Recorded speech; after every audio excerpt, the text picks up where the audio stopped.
Saya ingin membongkar semua kejahatan itu. 6 pemahaman sesat yang berkembang di tengah masyarakat Indonesia.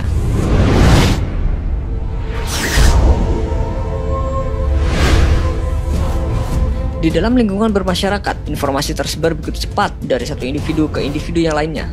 Terkadang, informasi yang tersebar jauh dari nilai-nilai kebenaran yang menimbulkan kekeliruan.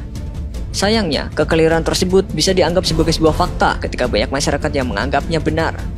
Banyaknya kekeliruan yang berkembang di tengah-tengah masyarakat akhirnya memberikan pemahaman yang sesat tentang hal-hal yang diperbincangkan. Berikut adalah 6 di antara banyaknya pemahaman sesat tersebut. Komunisme adalah paham kekerasan. Banyak orang Indonesia beranggapan bahwa komunisme adalah sebuah paham kekerasan. Padahal, komunisme merupakan sebuah ideologi yang menolak kepemilikan barang pribadi dan beranggapan bahwa semua barang produksi harus menjadi milik bersama. Boleh dikatakan, komunisme lahir sebagai bentuk perlawanan terhadap kapitalisme. Oleh pemerintahan Orde Baru, dibuatlah propaganda dengan mengangkat G30S ke dalam bentuk film yang berjudul Penumpasan Pengkhianatan G30S PKI. Film tersebut menggambarkan PKI adalah sebuah gerakan kejam yang merencanakan setiap langkah dengan terperinci. Propaganda yang dilakukan rezim Orde Baru sukses membuat masyarakat Indonesia berkesimpulan kalau komunisme adalah sebuah gerakan kekerasan.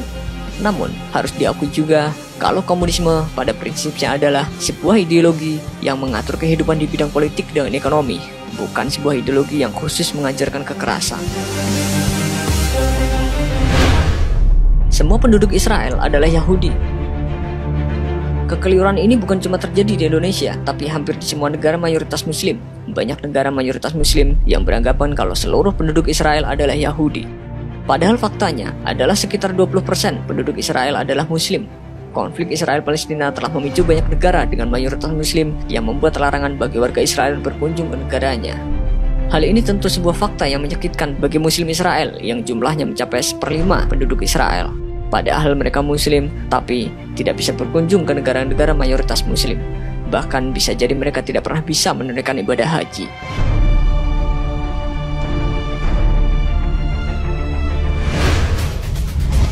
Semua bangsa Arab adalah Muslim.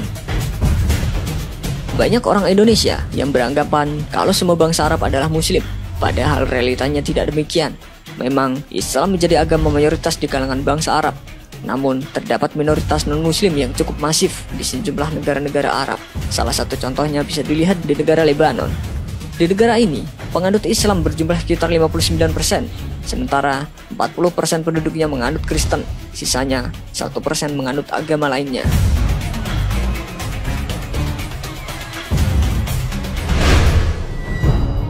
Turki adalah negara Arab. Turki sering dicap sebagai negara Arab oleh sebagian kalangan di Indonesia. Hal ini mungkin karena Turki disebut sebagai negara bagian dari Timur Tengah, sementara istilah Timur Tengah sendiri selalu diidentikan dengan negara-negara Arab. Orang-orang Turki sama sekali tidak ada hubungannya dengan bangsa Arab. Mereka merupakan salah satu bagian dari bangsa Turk.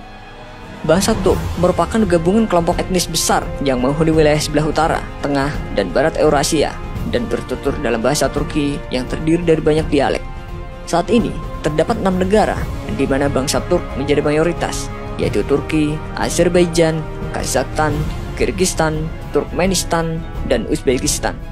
Terdapat juga daerah subnasional yang dihuni oleh bangsa Turk seperti Tatarstan, Bashkortostan, Suvasya, Saka, Karasaya-Cherkessia, Kabardino-Balkaria, Kakassia dan Tuva di Rusia, Gagauzia di Moldova, Crimea di Ukraina, dan juga Xinjiang di Cina.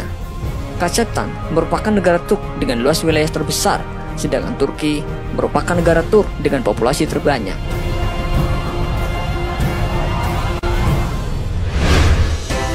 Budaya membatik berasal dari Indonesia. Ini salah satu pemikiran yang amat keliru. Indonesia bukan satu-satunya negara yang terdapat budaya membatik, bahkan budaya membatik sudah ditemukan pada abad ke-4 sebelum Masehi di Mesir. Jadi, yang namanya budaya membatik adalah sesuatu yang lumrah ditemukan di mana-mana. Budaya membatik yang ada di Indonesia juga disebut-sebut berasal dari India. Namun, setiap wilayah memiliki corak batik tersendiri. Corak atau motif inilah yang bisa kita klaim sebagai sesuatu yang khas milik Indonesia. Selain itu, teknik membatik yang masih tradisional dengan menggunakan canting bisa juga disebut sebagai salah satu ciri khas yang membedakan batik Indonesia dengan batik lainnya yang sebagian besar sudah menggunakan teknik modern.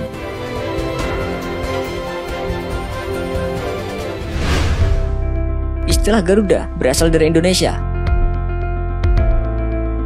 Penggunaan istilah Garuda sudah sangat familiar bagi masyarakat Indonesia. Salah satunya, lambang negara Indonesia memakai nama Garuda. Hal ini memunculkan anggapan kalau istilah Garuda aslinya berasal dari Indonesia, padahal kenyataannya istilah Garuda berasal dari India. Kisah Garuda terdapat dalam kitab Mahabharata dan Purana.